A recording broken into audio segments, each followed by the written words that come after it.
Log into your iDsource account. Click on Create New Profile. At the top, enter all the required information pertaining to your candidate. Scroll down and select the desired drug testing panel. Next, click on the Create Draft. To the right of the service name, there's a plus sign.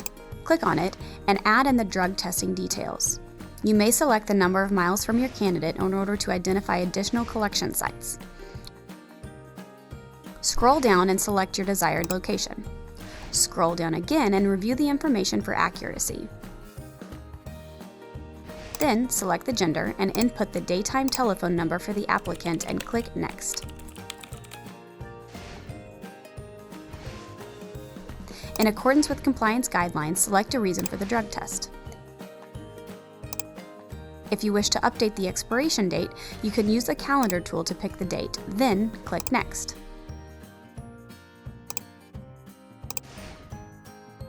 On the final screen, review all the information and select Continue. The last step is to scroll down and transmit the request. We hope this tutorial was beneficial. However, if you need further assistance, please call us at 866-256-0624 or select the live chat from your account dashboard. Now that's validation.